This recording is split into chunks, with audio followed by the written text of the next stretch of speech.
skies over the Gulf of Oman have never felt this heavy, as the 4th United States aircraft carrier, the USS George H.W. Bush, looms into these strategic waters to join 3 other carrier strike groups, the USS Gerald R. Ford, the USS Abraham Lincoln, and the USS George Washington. The world holds its breath, waiting for a steel hammer to crush all Iranian resistance. With over 300 advanced fighter jets, from the stealthy F-35C Lightnings to the powerhouse F-18 Super Hornets ready to roar off floating runways, Washington seems to have laid out an unshakable chessboard of dominance. Yet, behind this unprecedented display of raw power, a shadow of doubt begins to loom over the corridors of power in Washington. Is this a lightning strike aimed at decapitating the Tehran regime, or is the United States stepping into a geopolitical trap meticulously set by the adversary's resilience and cunning asymmetric warfare? Tensions erupted into a total war when Operation Epic Fury was activated in the early hours of February 28, 2026. This was no mere military exercise. It was a surgical strike designed to decapitate the entire command structure of the Islamic Republic. In less than 1 minute, exactly 50 seconds, dozens of precision-guided bunker busters penetrated layers of reinforced concrete to collapse the underground command complex in Tehran, where Iran's top military brass had gathered. The ultimate shockwave hit when intelligence sources confirmed that Supreme Leader Ayatollah Ali Khamenei was killed in the opening salvo. Washington and Tel Aviv celebrated a historic victory, believing Iran would crumble like a sandcastle in the face of absolute aerial supremacy. But they were wrong.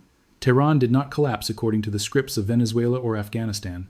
Even as the dust from the destroyed compound settled, Iran activated its Mosaic Defense system, an extreme decentralization strategy that allows 31 provinces to operate independently as large-scale guerrilla units. Without a central brain, ballistic missile units hidden deep within mountain ranges began to fire autonomously and devastatingly. In retaliation for the loss of their leader, Iran did not just target American military bases in Bahrain or Kuwait.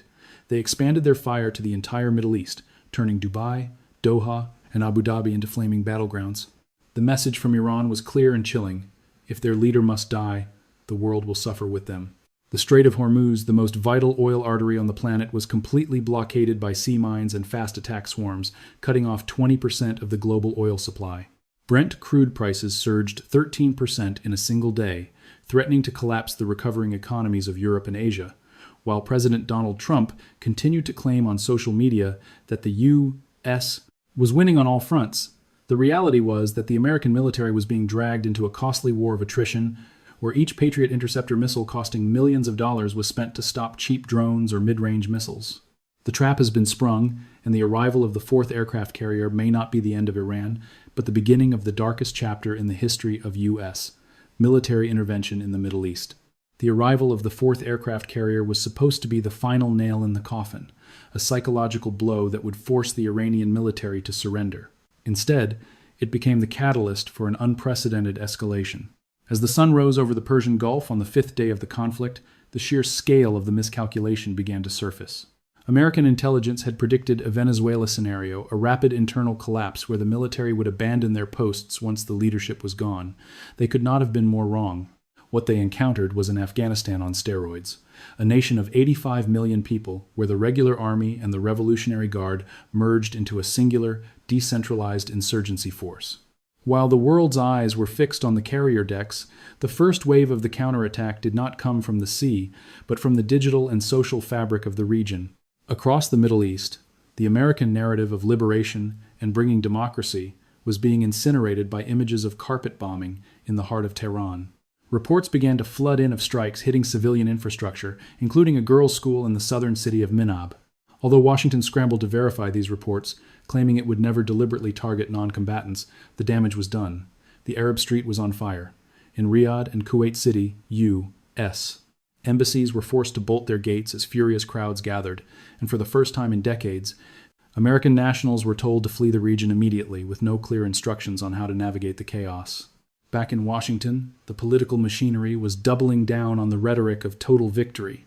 Senator Lindsey Graham, a longtime hawk, appeared on national television, boasting that the United States and Israel were in the process of blowing the hell out of these people. He promised that within 2 weeks, the Iranian threat would be extinguished forever. But even as he spoke, the reality on the ground told a different story. Tel Aviv, once a bustling metropolis, had been transformed into a ghost city. The constant wail of air raid sirens and the relentless barrage of incoming projectiles had forced the population into bunkers.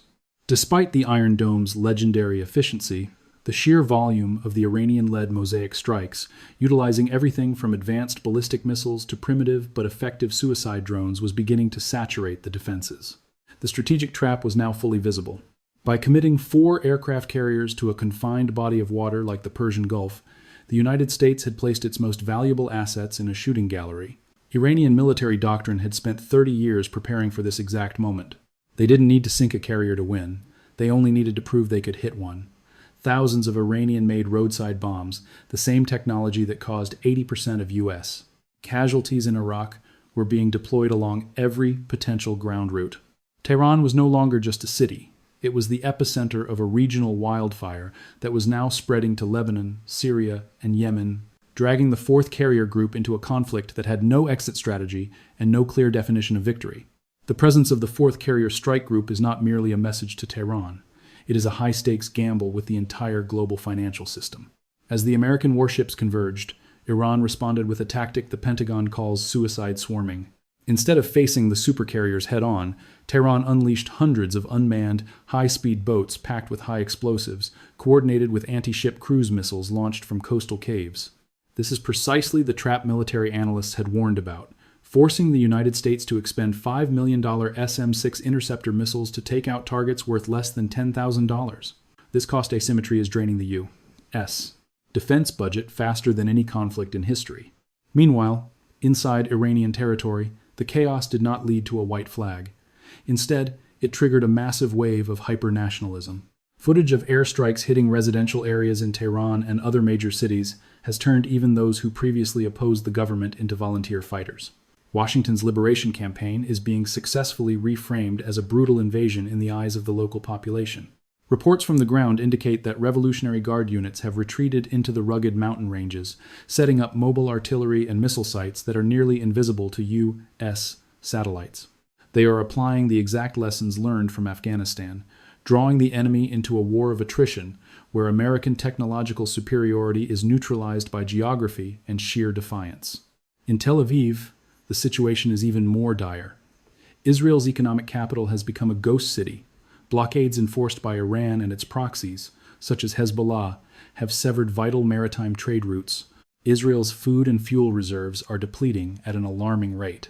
Citizens accustomed to a modern, high-tech life are now standing in long lines within bomb shelters for daily rations.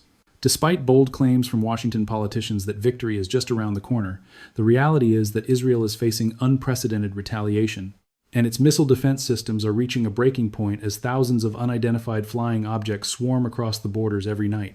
The most concerning development in this phase is the shadow intervention of other global powers. Russia and China, while not joining the fight directly, have begun providing real-time satellite intelligence to Tehran. This explains why Iranian strikes have been uncannily accurate, hitting the weakest links in the U.S. logistical chain across the Gulf. America is realizing it is no longer fighting a single nation. It is facing an informal coalition of adversaries eager to witness the collapse of American power in the Middle East. The Gulf Trap is no longer just a military skirmish. It is a survival test for the United States' status as a global superpower on the world's geopolitical chessboard. The strategic illusion of a clean war has officially shattered. As the 4 American aircraft carriers struggle to maintain their dominance, the conflict has entered a phase of brutal, grinding reality. On the 6th day, the world witnessed the true cost of the trap. Reports began to surface that the USS Abraham Lincoln had sustained significant damage after a coordinated swarm of low-cost drones and semi-submersible torpedoes breached its defensive perimeter. While the Pentagon remains tight-lipped about the extent of the casualties, the image of smoke rising from a Nimitz-class carrier has sent shockwaves through global markets. This is no longer a localized operation. It is a systemic failure of the traditional projection of power. The 4th carrier, once seen as a symbol of inevitable victory, is now a high-value target caught in a confined sea, surrounded by a coastline that has become a continuous launchpad for asymmetric threats.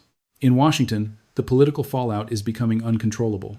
The initial euphoria following the announcement of the Supreme Leader's death has been replaced by a grim realization. Killing a leader is not the same as defeating a nation.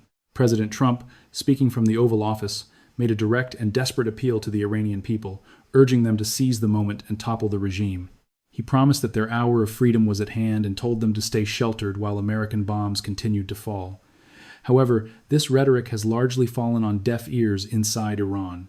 Instead of a popular uprising against the government, the civilian population is rallying around the flag, driven by the very real fear of the carpet bombing taking place in their cities.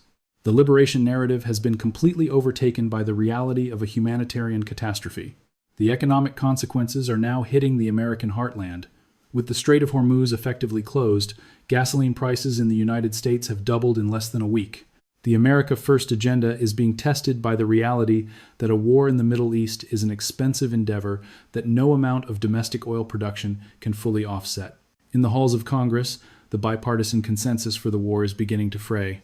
Critics are pointing out that this invasion was not only illegal under international law, but also strategically catastrophic. They argue that the U.S. has once again been lured into a forever war by the same neoconservative elements that led the country into Iraq and Afghanistan, only this time, the adversary is far better equipped and possesses a much more sophisticated reach across the region through groups like Hezbollah and Hamas. Meanwhile, the Mosaic Defense continues to haunt U.S. commanders. Every time a suspected missile site is neutralized, 2 more appear in its place. The Iranian military has effectively gone dark, utilizing a vast network of fiber optic cables and human couriers to bypass American electronic surveillance. The 4th carrier group is essentially fighting a ghost. The high-tech sensors of the F-35S are struggling to identify targets among the rugged terrain of the Zagros Mountains, where Iranian units use simple camouflage and decoys to waste expensive American munitions. The trap is not just physical, it is psychological and economic. The United States is being forced to play a game where every move it makes results in a greater loss of blood, treasure, and global prestige, while the end goal remains as elusive as ever.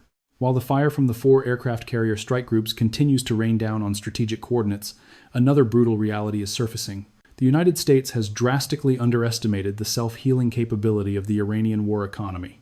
Instead of surrendering when its refineries were struck by missiles, Tehran activated secret energy swap agreements with neighboring nations and its partners within the BRICS bloc, ensuring that its military machine remains fueled and operational. In Washington, cracks within the administration are beginning to show, as classified CIA reports have been leaked, revealing that the so-called golden intelligence regarding the location of nuclear stockpiles and long-range missile silos was actually disinformation fed to double agents by the Iranian side, the USS, is dropping bombs costing hundreds of thousands of dollars on empty warehouses, while Iran's actual arsenal remains safely tucked deep underground. In Tel Aviv, darkness prevails not just literally but in the social psyche. The pride of the Iron Dome system has been tested to its absolute limit. For the first time in history, Israeli defense officials have had to admit that they cannot intercept 100% of the coordinated attacks coming from multiple directions. Hezbollah from the north, militias from Iraq and Yemen from the south, and ballistic missiles from Iran itself have created a fire web that strangles every effort to stabilize the situation. Major Israeli ports like Haifa and Ashdod have come to a complete standstill, causing the supply chain for basic goods to snap. Calls from the international community for an immediate ceasefire are growing louder, but the Trump administration maintains a hardline stance, declaring that concession at this moment is suicide. The presence of the 4th aircraft carrier is no longer viewed as a symbol of overwhelming power, but rather as evidence of a strategic stalemate. With every passing day, the operating cost for this fleet consumes billions of dollars, not to mention the looming risk from the smart sea mines that Iran has scattered throughout the strait. Geopolitical analysts in London and Singapore are beginning to forecast a massive global financial crisis if the U.S. cannot conclude the campaign soon. The panic in the oil markets has bled into the stock markets, as investors realize Washington lacks an effective plan B if Tehran does not collapse as predicted. In this context, American special forces on the ground are facing a new kind of warfare. Iran does not use large armored divisions for confrontation. They utilize small, elite ghost warrior teams equipped with the latest generation of anti-tank weapons and man-portable air defense systems. Constant ambushes occur in coastal areas where U.S. Marines are attempting to establish logistical bases. Every step forward for American forces comes at a cost of blood, and the belief in a quick victory has completely vanished, replaced by the fear of a long-term quagmire that could permanently drag down the United States' status as a superpower. The geopolitical chessboard has been upended, and the trap is now fully locked. As the 4th aircraft carrier, the USS George H.W. Bush, sits amidst the rising smoke of the Persian Gulf, the world is witnessing the limitations of absolute military power. This was supposed to be a 50-second victory, a surgical strike that would end a decades-old rivalry. Instead, it has morphed into a global nightmare. The death of the supreme leader did not usher in a pro-Western democracy. It unleashed a leaderless, decentralized firestorm that the Pentagon's most sophisticated algorithms cannot predict. The Mosaic Defense has proven that a nation prepared for its own decapitation is a nation that cannot be truly conquered by air power alone. As the conflict enters its second week, the human and economic toll is staggering. The United States is now faced with a choice that will define the next century. Double down on an illegal invasion and risk a full-scale ground war against millions of motivated insurgents, or find a way to retreat from a region that is increasingly hostile to its presence. The international community, once fearful of American retaliation, is now openly questioning the legitimacy of Washington's actions. Protests have erupted globally, not just against the war, but against a financial system that is crumbling under the weight of $200 a barrel oil. The unity of the West is fracturing, with European allies refusing to send their own ships into the killing zone of the Gulf, leaving the 4 American carriers increasingly isolated. In the final analysis, the arrival of the 4th aircraft carrier was not a display of strength, but a symptom of desperation. It was an attempt to use a hammer where a scalpel had failed, only to find that the target was no longer a single point, but a cloud of resistance. The Middle East is no longer the playground of superpowers. It has become a graveyard for the clean war doctrine. While Senator Lindsey Graham promises a mass murder campaign to achieve victory within 2 weeks, the reality on the ground suggests that the United States has entered a labyrinth with no exit. The trap was set long ago, built on the hubris of those who believed that technology could replace diplomacy and that bombs could dictate the soul of a nation. As the sun sets over the charred ruins of Tehran and the darkened streets of Tel Aviv, one truth remains clear. The map of the Middle East has been redrawn in blood, and the United States may never be able to reclaim the influence it once held. The 4 carriers may eventually sail home, but they will leave behind a region transformed by fire and a global order that no longer looks to Washington for leadership. The trap has not just caught a military force, it has caught an empire.